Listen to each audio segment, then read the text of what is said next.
Are you buried in debt and looking to get out fast? Stick around as I give you 5 tips that will actually work to pay off all of your credit card debt as quick and painless as possible. And we're starting now.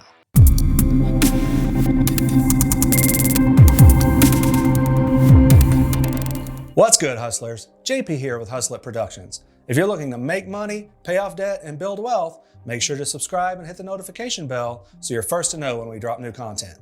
As I mentioned, today I'm going to show you 5 ways to pay off all of your credit card debt fast so you can finally get off that debt treadmill for good. I've personally tried each and every one of these methods, combining aspects of each, so I know from personal experience that they really work.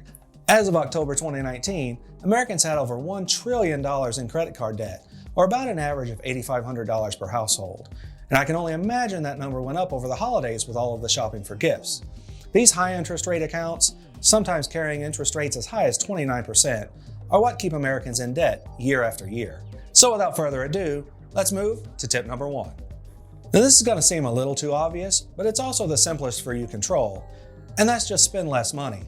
But not only spend less money, apply those savings directly to your debt in one of the 2 ways we're going to discuss later in this video. Now I'm not talking about making any major life changes here. Even small savings will really knock down your credit card liabilities fast. If you go to restaurants every night, cut back to once or twice a week. If you go grab a $5 Starbucks every morning, maybe save it for the weekend. Or if you're anything like I used to be, and you have cable, Netflix, Hulu, and more all at the same time, maybe consider cutting back to just one of those. If you sit down and look at where your money actually goes each month, I'm sure you could probably find $200, maybe even $300 a month that you could dedicate towards paying your credit card liabilities. The next item on the list is the flip side of spending less money, and that's making more money. But I know what you're thinking. JP, if it were that easy to make more money, I wouldn't be in debt. But hear me out. I'm not talking about finding some spectacular new career or going and asking your boss for a huge raise, although that may be an option for some of you. No, what I'm talking about is finding a side hustle. Depending on the data you look at, up to 40% of working Americans have some sort of side income, and that secondary income averages about $700 per month. Now imagine what you could do if you applied even half of that towards your credit card debt. Now combine that extra income with the savings you have from applying tip number 1, and then utilize one of the 2 strategies we're going to talk about later in the video, and I know you will absolutely crush your debt. And just a heads up, in a future video, I'll go more in depth on side hustles, talking not only about the popular ones, but some more unusual and fun ones as well. Before I move on to the next topic, I have to make sure you understand something. During the plan that you're about to put into place to attain your financial freedom, there's one thing you have to avoid at all costs, and that's incurring more debt. If you keep charging up those credit cards over and over, then all of the hard work you're doing is going to be for nothing. What I recommend, at least for the meantime, is looking at it like this. If you can't buy it in cash, you really don't need it. So if you understand that and you have the self-control to follow through on it, then and only then should you consider option 3, which is debt consolidation. Here's how debt consolidation works and how it can benefit you. As of January 2020, the median credit card interest rate was 20.9% and can range as high as 29%, which is absolutely insane. As you can see here, if you have 3 credit cards, each with a balance of $3,000 at the various rates shown, your total minimum monthly payment would be about $248 per month. At that payment amount, it would take you about 5 years to get it all paid off, and your total interest paid would be about $5,411. Now let's say you are approved for a debt consolidation loan at 10%, well below those ridiculous credit card rates. If you applied the exact same $248 per month you would have been paying to the credit card companies, the consolidation loan would pay off that $9,000 debt in only 44 months, with interest paid of $1,780 for a total savings of $3,631. What could you do with an extra $3,600? I can think of a lot of things, and that's without even considering the savings from tip number 1, the income from tip number 2, or a combination of both. The reason I stress self-control before we got into this topic is that if you do a debt consolidation loan, you'll be left with all of these credit cards that now have a 0 balance.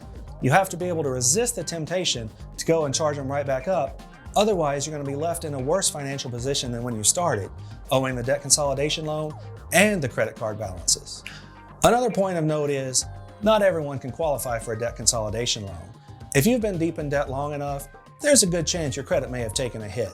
So if a debt consolidation loan isn't in the cards for you, Listen closely to tips 4 and 5 because they're for everyone. For the last two tips, we'll look at and compare probably the two most popular debt repayment strategies, the debt snowball and the debt avalanche. First, let's talk about tip number 4, the debt snowball method. The concept of the debt snowball is pretty simple. You dedicate your resources to the smallest account first, while continuing to make the minimum monthly payments on the larger accounts. When the smallest account is paid off, you take everything you were paying towards that liability, roll it up to the next one on the list, on and on until they're all paid off. But the main reason I'd suggest this method is every time you pay off an account, even a small one, you'll feel a sense of pride and accomplishment, watching the debts fall by the wayside one by one, knowing you're accomplishing something. And this is a good feeling, and it makes the debt snowball a great method for paying back credit card debt fast. However, it's not my personal preferred method. I actually prefer tip number 5, the debt avalanche. The debt avalanche takes a little more dedication and self-motivation because you won't necessarily get the small, quick victories that you do with the debt snowball method because you're not going to be focused solely on the smallest accounts first. Where the debt snowball method focuses on the amount you owe in determining which accounts you want to pay, the debt avalanche focuses on which have the highest interest rates and therefore costing you the most money in interest each month. So the first thing to do is to find out what interest rate you're paying on each of your cards. You can do that by checking your monthly statement. Then you put the accounts in order, starting with the highest interest rate account and working your way to the lowest as shown here. In this example, even though you could pay off the smallest balance faster, you'll still focus on the largest account because doing so will save you the most money overall in interest payments. You would dedicate your resources to paying off that largest account while once again continuing to make the minimum payment to all other accounts. Once that account is paid off, you would then apply your resources to the next highest rate account, then the next until they're all paid off. Sometimes your smallest account will also have the highest interest rate, making the repayment kind of a hybrid between the debt snowball and debt avalanche. This is the ideal situation because you not only get the benefits of the small quick victory, but also the interest savings from paying off the highest rate account first. And don't forget about tips 1 and 2. Either the debt snowball method or the debt avalanche method will absolutely destroy your debt when combined with spending less money, making more money, and taking those extra resources and applying them directly to your credit card debt. So whichever method you choose, I know this can be your time to get out of debt and back on the path to financial freedom. But don't wait. Sit down, make a written plan, and get started on it today. But now I'll turn it over to you. Which method sounds better to you, the debt snowball or the debt avalanche? Do you think you'd prefer to cut back on spending, or does grabbing a side hustle to make some extra income sound more like your style? Drop your answers in the comments below and I'll make sure to respond. If you found this video to be helpful, share it with a friend. Make sure to subscribe and ring the bell so you don't miss our next video to help you make money, pay off debt, and build wealth on your path to financial freedom. Thanks for watching.